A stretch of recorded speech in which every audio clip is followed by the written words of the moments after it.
of them over the line. And then Jarrell, for me, I like the option of Anthony making his US debut this summer. I think his profile is not big enough here yet, same with a lot of fighters, and filling up the MSG with 19,000, 20,000 people as a Brit will be a major, major statement. And if you're looking to make a US debut, in my opinion, there'd be no one better to do it against than Jarrell Miller, who is a good, hungry, tough heavyweight, who has a big mouth, who is from New York. How much time is on the table for the 10 days. So for Tyson Fury, or is it Tyson Fury? Yeah, I mean, look, you see the purse bid stuff ordered today as well. Yeah. 60-40, Tyson's not going to like that, but maybe they make a deal, I don't know. But you know, we've made offers to all those guys, apart from Miller. Okay. And if one of them wants to take it, the fight could be done today. You know, I mean, but I don't know, because I don't know what's going on behind the scenes. You know, if you look at now the 60-40 order from the WBC, it's a purse bid scenario. So if I'm Tyson Fury or I'm Deontay Wilder, they don't have contracts with broadcasters. I'd be thinking, wow, the way boxing is right now, let's roll it to a purse bid. What are DAZN going to bid for that fight? I mean, it's unlimited. What are Showtime going to bid for that fight? What are top ranking ESPN going to bid for that fight? But Tyson won't want 60-40. He'll think he should probably, if Tyson wants 50-50 against Joshua, he should probably want 60-40 against Wilder, because he's already beaten him. You know? But he just don't own the belt. Hey, Eddie, we saw Anthony Joshua. He came out not too long ago. He said that Amir Khan, Kell Brooks should be at 50-50. Any big fights should be 50-50 in the negotiations. If that's his thought pattern, then why don't he offer that to Deontay Wilder? Neither guy is a belt holder. So, with all due respect, I know you're Deontay Wilder guy, but you can't. I'm just regular. No, but on any planet you live on, right, whether it's Earth or Mars, Deontay Wilder cannot get 50-50 for an Anthony Joshua fight. You have to respect him, and his stock now is much higher than the conversations that we would have had 6 months ago or 12 months ago. Okay, he's very relevant in the fight. It's no longer just a pure A side and this other guy over here. But we have to talk about levels, we have to talk about earnings, we have to talk about what people are bringing to the table. Deontay Wilder brings an awful lot to that table. You know, if you ask people seriously, do you believe that 60-40, you're really telling me that's not a fair split in that fight? But he wanted, he asked for 60-40, but originally you guys turned it down. So why didn't you guys take it back in July? He didn't ask for 60. All these things that yeah, you got to understand. There's the truth and there's things that people say, and maybe you don't think I'm telling the truth, but I can tell you, he never asked for 60-40. Okay, he asked. We made him an offer. This is the exact process. We made him a financial offer of $12.5 million. He said no. We made him another offer for $15 million. He said yes. We sent the contract, he never sent it back. They never even replied, right? You don't have to worry about if I'm telling the truth. I'm just telling you what happened. You choose to believe me or not, okay? So that happened. Then we fought Povetkin. He boxed Fury, right? Then we went back and we said, okay, fair play, no problem. We're now going to give you a percentage, right? I might as well tell you, we offered him 65-35, right? With also the same $15 million guarantee, right? So this a time, percentage and a flat fee. Both, right? But in the first offer, which they accepted, there was a one-way rematch for Anthony Joshua, right? So it's 15 million. If Joshua loses, we do the rematch in America for 50-50. In the new offer that we sent, 65-35 plus the guarantee, it was a guaranteed two-way fight. Okay, so if Wilder lost, we still do fight 2 in America. If Wilder won, we still do fight 2 in America. And I might as well just tell you the numbers now. If Wilder lost in the first fight, he would get 70-30 in the second fight. So he'd get another crack with just 5% less. If he won that, it would be a 50-50 fight in America. Right? That was the offer. From then, now, we're increasing that offer. We'll go to 60-40 for that fight. No problem. But I can't honestly, like, when someone isn't replying to you, or just saying, okay, we're getting there, or we don't like your offer, why don't you give us this? We're not even getting told what to offer, or what they're not happy with. Do you know what I mean? So all I know is that we made an offer they accepted, It never got done. No problem, that happens a lot. Then we improved it. Then we improved it again. But like I see like Lennox Lewis, you know, I ran at him in a week. He's like, why don't you just offer him a percentage split, 70-30? It's like, we did that months ago. 65-35, done that. 60-40, we'll do that. But they don't want, like, these people, they want to fight Joshua, but only if the deal is too good to be true. And that's the same with Tyson Fury. Does Tyson Fury deserve 50-50 against Deontay Wilder? More so than Joshua, but he's fought him, in my opinion, in 95% people's opinion out there, Fury won that first fight, right? So does he deserve 50-50? Maybe, but he's also a voluntary challenger, yeah? So you're always going to get the guy who's got the champion, and I'm doing it in my situation of for Joshua Fury, who says, no, we're the champion. Joshua's got 4 belts. Fury, you're a great fighter. I believe you beat Wilder. You beat Klitschko. But we're the champion, you're the challenger. If you beat Joshua, then yes, of course you get 50-50. You might even get more, you know, because you'll be the champion. So it's really, really frustrating. And like the ranting's over, you know, the Shirley Winkle, all this stuff's over. They just don't, they're not even coming back to us. Well, is that due to the fact that, you know, maybe, at this point, yeah, the rematch? But it can't be, because Fury's calling me to try and make the Joshua fight. So it well, can't be that close. Frank Warren came out yesterday and said that's not true. No, he didn't. What Frank Warren came out and said, well, actually, he said that you sent him right. He said that you sent him Tyson a Fury. low ball offer over the weekend. Let me tell you, the reason I didn't offer him 60-40 is because I had a conversation with Tyson Fury who said, I do not want a percentage split. So make me a financial offer. The financial offer was on the estimated budget at 60-40. For the record, if Tyson Fury wants 60-40, he's got it. No problem. But that's it. But Frank Warren said that it has to be 50-50. Of course he did, because they don't want to fight. So if he wants 50-50, that fight is not going to happen right now. If he beats Deontay Wilder in the rematch, there is a very good chance that he will get that fight at 50-50. Now, Dillian Whyte came out, and Dillian Whyte said that you sent him a low ball offer as well. I mean, there's 3 people saying that you sent because they all think this. They all think it's a low ball offer. Do you think 60-40 to Wilder or 60-40 to Fury is a low ball offer? Do you? I mean, everyone here says no. So, no. They think that's a low ball offer. Dillian Whyte is my client, so I'm not going to say too much. All I will say is that the offer was or would be at least 2 times his highest purse, right? But you've got to put a value on fighting for the world heavyweight title, fighting for 4 belts. So what happened to the time? And a fighter should never roll over and just accept any offer for the challenge. But Dillian Whyte particularly is getting an opportunity as a current voluntary, not a mandatory, probably will be mandatory in a year or whatever time, to challenge for 4 heavyweight world titles against Anthony Joshua. Right? If he wins, he will make 8 figures in the rematch. Right? So I don't think he's ever going to be happy with the offer, but he also has to weigh up the opportunity of he's not going to get paid any more money to challenge for the world heavyweight title against, like, unless it's against Joshua, so against someone else. And I want to deliver Dillian a world heavyweight title shot.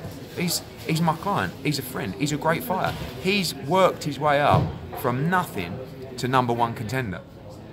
So I want to give him that opportunity. So I hope, and he'll get an improved offer as well, but I hope he takes it. There'll be no improved offers from 60-40 for Tyson and Deontay. What about if Deontay Wilder? Hold on, let me get. If the top 3 decline to fight, I mean, how soon can we get Big Baby and Joshua? I think that's a fight that could be. I don't think Big Baby would be unrealistic on the money. He's going to want a lot of money, several millions. Yeah. But I think he wants the fight, and I think the difference there is we're saying we'll come to your backyard. Yeah. How many times do you get a chance to win a world heavyweight title in your backyard? Yeah. You know. You said all 3 of them got 10 days. Yeah, I'm not. I mean, it's not like you're up against a clock. Yeah. But I'm just saying, I don't know. In about 10 days, so we would like to know what. I don't think you put anyone on that kind of notice, because then you start getting people's backs up. Work in a very, very ego-driven business where if you start saying you've got 10 days, they go, fuck you. You know what I mean? So that just works against you. So we're not. There's no time limit. You either sign it or you don't. Yeah. But there'll be no improved offers from 60-40 for Wilder and Fury. If Deontay Wilder knocks out Tyson Fury, he can't get a 50-50 deal? Quite possibly. Yeah. Depending on how the numbers do. I mean, I think the rematch does. That did 300,000 pay-per-view buys, right? 310, 320. I don't want to criticise. That ain't great. That ain't great because that was a big fight, right? The rematch will do well. I think it can do 500, 600. I mean, but their pay-per-view numbers still did better than some of Floyd Mayweather's numbers, some of Canelo Álvarez numbers. Which fights? Floyd Mayweather versus what's his name in Atlantic City? Arturo Gatti. Well, when was Canelo that? Álvarez, Smith. I mean, it's I'm not sure it did better top than 10 Canelo numbers. Against Smith. It did. Did it? Okay, but you're talking about Canelo against Liam Smith. I'm talking about the pay-per-view buys. Yeah. But you know, this is supposedly the biggest heavyweight fight out there. It's 300,000 buys. I'm not saying it's awful, but I said in the build-up to that fight, that has to do 500,000 buys. Otherwise, in my opinion, it's not a success. People said, if it doesn't, what would you do to give 50-50? I said, if it does 1 million buys, you've got 50-50. I said, if it does 500,000 buys, you've got 60-40. It did none of those, but I'm still willing to give 60-40. But if Deontay Wilder knocks out Tyson Fury, looks spectacular, and that does 600,000, 700,000, 800,000 buys, is it a 50-50? I don't know, quite possibly. Now, would you be more willing to have Anthony Joshua make his name known in the States before having a Wilder fight? Would make sense, but we don't live in that world. This fight gets bigger and bigger and bigger. It's like Pacquiao against Mayweather, right? But you don't. I read what people think. I read what people say. They want it now. They don't want to wait. Someone could get beat. Wilder should have got beat in that last fight, right? You're a massive Wilder fan. Do you think he won that fight? That's just my guy. Do you think he won the fight? I thought that he won the fight because of the 2 knockdowns, but if the 2 knockdowns didn't happen, I thought that he lost the fight. You're one of about 1 or 2% of people worldwide who thought that. But congratulations. Dan Raphael. There's a lot of people that agree with me. That's another guy who sometimes isn't on this planet. But on a serious note, most people... I gave him rounds 2, and I gave him round 7, and the 2 knockdown rounds. That would put him ahead on the cards. You gave him 2 rounds that would and make 2 it 10-8s. Right. So that would make it even, a draw.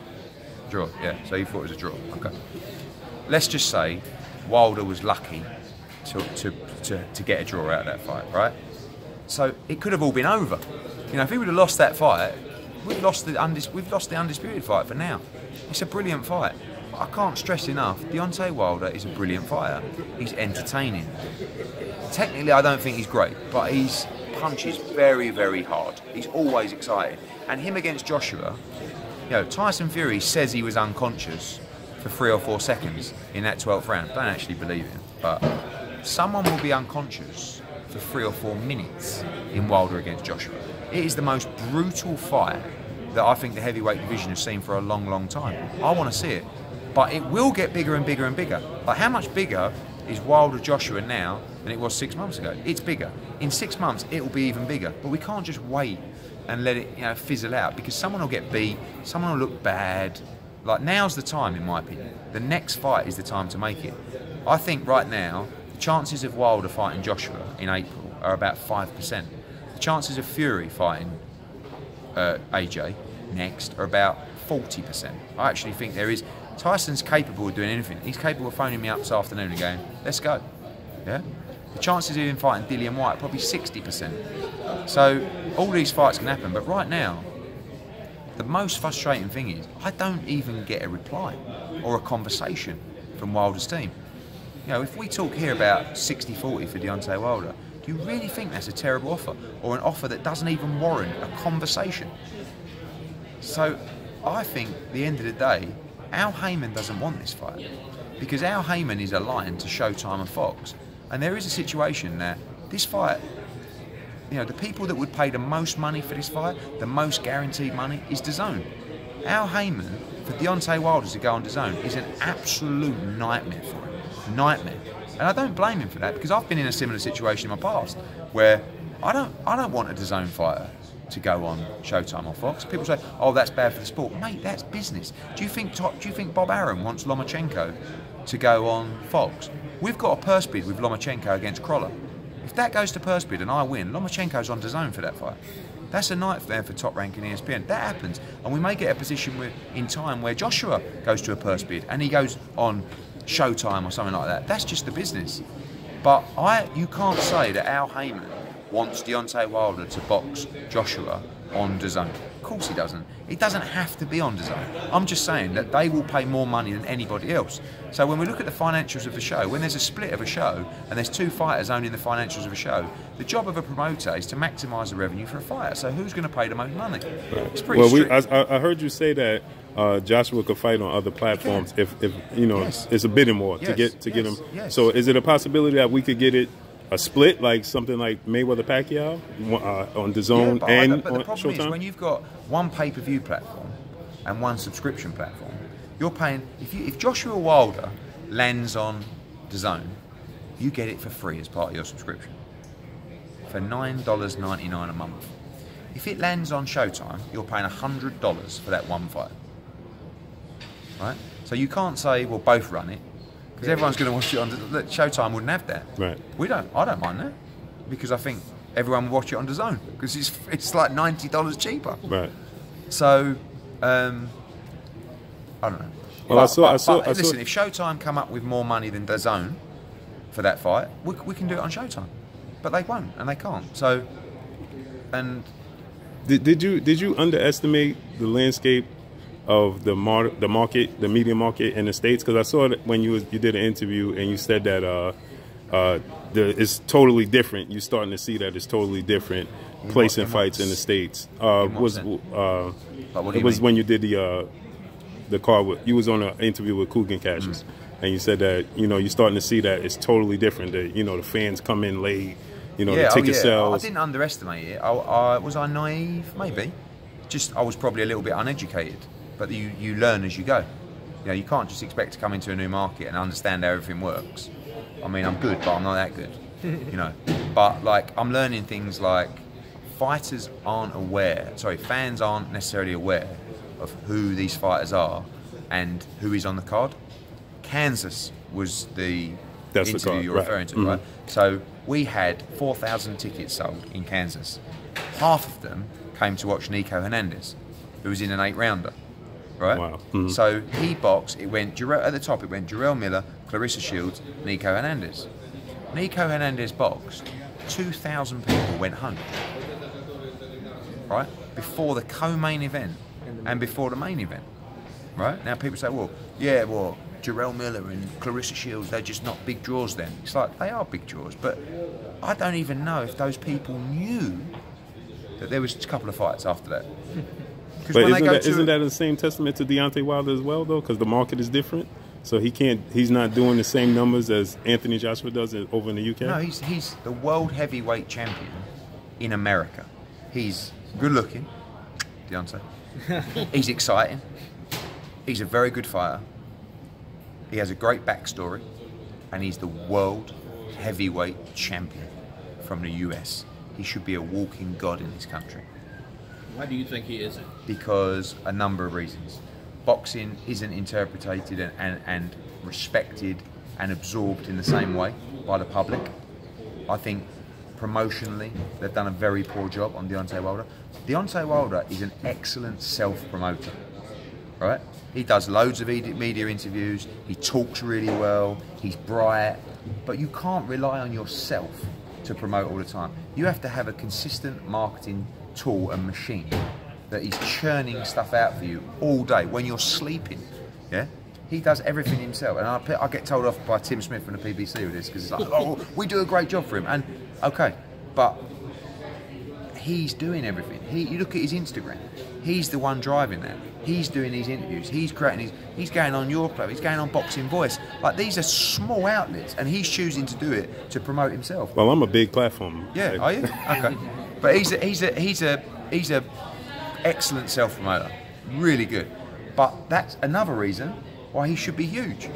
But I don't feel that he has the machine behind him to make him as big as he should be. But the Fury fight helped. Although he didn't look great in that fight, it was still part of a big event that grew his profile. That's why we've increased our offer. We're not just dismissing it and going, no, you've got the same thing. You're bigger now than you were when we made our last offer. So we've improved it. But you understand what it just seems like Dillian Whyte was always the plan, especially when Barry Hearn comes out and he says that we had a plan. Barry Hearn is my dad, and Barry Hearn has made 0 decisions for the boxing business in 6 years. But Barry Hearn is a Hall of Fame promoter. who knows business very, very well, much better than I'll ever do. And in his mind, that fight gets bigger and bigger and bigger and bigger. He's an old school promoter that didn't have to listen to social media and didn't have to listen to fans. A bit like Bob Arum. They still right, because he came out, he said you would be crazy to put him in there with Wilder now. No, he said the fight gets bigger and bigger. Right. Let it grow, let it marinate. Not, oh, we're scared of Wilder, we don't want to fight him now. He just says, why would you fight Wilder now when it gets bigger and bigger and bigger and bigger? He's my dad. Fuck off, Dad. You ain't make the decisions. And by the way, you know who else doesn't make the decisions? Me. You know who makes the decisions? Anthony Joshua. You know what Anthony Joshua wants to do? Knock Deontay Wilder clean out. That's what he wants to do. He wanted it before, last year. Now he wants it much, much more. And speaking of which, Amir Khan came out and he said that that's Anthony Joshua's problem. He came out today, he said that you was upset at him for not taking the Kell Brook fight, and that's Anthony Joshua's problem, is not taking control of his career. That, you know, the promotion company works for him as the fighter. The fighter, he owns the show. He owns everything. We work for Anthony Joshua. He is my boss, right? Whatever he tells me to do, I will do, right? Whoever he wants to fight with his trainer, I will make. I don't go, Anthony, you are not fighting him. I'm upset, not upset, gutted that Kell Brook, Amir Khan took a fight for less money to fight Terence Crawford. But you can't criticise because it's a tougher fight, you know? Right. So you can't say, oh, Amir Khan's ducking Kell Brook. No, he's fighting Terence Crawford. Right. But for me, it was a fight that the British public won, where he could have made more money. And if he beat Kell Brook, the fight with Terence Crawford's even bigger. But Amir made his decision. I respect that decision. I support his decision. But for all the control Amir Khan has on his career, Anthony Joshua has exactly the same. They both control their own careers. You think Anthony Joshua... What makes me laugh is that people think Anthony Joshua's like a puppet. He's probably one of the brightest fighters I've ever worked with. Does he like me? Yeah, I suppose so. He don't give a fuck about upsetting me. He'll tell me to my face, fuck off, I'm doing this. I don't say to him, Joshua, sit down, you're fighting him. Now go to camp. Don't work like that. What do you think? What sort of business do you think this is? He says, we sit down in a room and I say to him, these are the options, what do you want to do? And he says, I want to fight Deontay Wilder. This is the conversation. I want to fight Deontay Wilder. Okay. What about it? And if you can't get him, I'd like Fury. And if Fury won't fight me, I'll take DILLIAN Whyte. And I'm up for Gerald Miller in New York, but that's my order. That's how the conversation goes. Now it's my job to go and make it happen. What we offer those guys is what Anthony wants to offer, because it comes out of his pocket. He owns everything. It's my advice. It might be Rob McCracken's advice. It might be sometimes my dad's advice on what we should offer those fighters. And we all feel the same way about those percentages particularly. So if he turned around tomorrow and said, fuck it, give him 50-50, then I don't go, no, you can't do that. But we work as a team collectively to make the best decisions for him. And, you know, as much as many fans might say, just give him the 50-50, it don't work like that, mate. This is a business as well as a sport. And I know sometimes people don't like hearing that, but it's the truth. When Anthony Joshua boxed Charles Martin, he got absolute peanuts for that fight, because he knew if he captured that world heavyweight title, he could go on and make something really successful for himself. And that's exactly what he done. Well, that's how the people feel. You know, it was a winnable fight, and they feel like, you feel like you could beat Deontay Wilder. Why not just take it? He's built all that to get to where he is. He's taking the chances that others haven't taken previously at that stage in his career. When he boxed Klitschko, that was a 50-50 split at the time. Joshua was nowhere near as big as he is now, and Klitschko was like one of the biggest stars in world boxing. To get Klitschko to London, again, Joshua didn't want to give 50-50 to Klitschko, but he was a champion at the time. The super belt was on the line. I know he got beat by Fury, but that belt that he had was on the line. He brought that to the table. It was a two-belt fight. We brought Klitschko to the US, and from there, again, that was another example of where Joshua had to take a deal that maybe he didn't like. So how many times are you going to do it? Because you keep saying to him, like the Charles Martin fight, yeah, but Josh, if you just take this deal, you're going to be in control, you could be the unified heavyweight. Okay, I'll do it. Klitschko, should be 60-40. Yeah, but if you take 50-50, okay, I'll do it. So he's worked hard to get to that position. You don't just give it away every time, Understand. So now, speaking about splits, we see Canelo Álvarez. You have a fighter, Demetrius Andrade, fighting on Friday. Canelo Álvarez is being rumored to face Triple G in a rematch. You know, Oscar De La Hoya came out and said that. How do you get Demetrius Andre or Danny Jacobs to get that fight with Canelo Álvarez? Well, I think it's only a natural progression being on the same platform. So, DAZN have the guys they want Canelo to box. That is Triple G, Danny Jacobs, Demetrius Andre. In that order? Yeah. I mean, but, you know, Golden Boy and Canelo will decide what order. Now, they are in control of an A-side fighter. And, you know, we're in a position right now where, with Danny Jacobs and Canelo, it's a bit like Joshua and Wilder. Danny Jacobs is a belt holder. Canelo is a unified champion. We accept that Canelo is the A-side. But we also accept that Danny Jacobs is a big star in US boxing and he's a world champion in his own right. What do you think we're going to do? Come out in that fight and say, we want 50-50. The fight will never happen. But we want respect. Just like Fury wants respect. Just like Wilder wants respect. And we feel like 60-40 in those instances are respect. But they obviously don't. So, you know, with Danny's earned more money in his time than Demetrius has. So maybe Demetrius, I don't think it's necessarily a case of a split in those times. It's probably a flat purse for both those guys. But, you know, we're in a market right now where there's a lot of platforms out there that would love to get Danny Jacobs on. Al Heyman, PBC, would love to get Danny Jacobs on their platform. So would Top Rank and ESPN. So we've got to provide a great opportunity for Danny Jacobs to move forward with us, and that would be to try and get the Canelo fight. If Demetrius wins this fight on Friday and can't get the Canelo fight, could we look forward to seeing him possibly face Billy Joe Saunders? Yeah, it's a fight. After this fight, this will be his last voluntary, so he'll have a mandatory. So it'd be interesting to see the WBO make mandatory. If it's Billy Joe, we welcome that fight with both hands. Thank you, Eddie.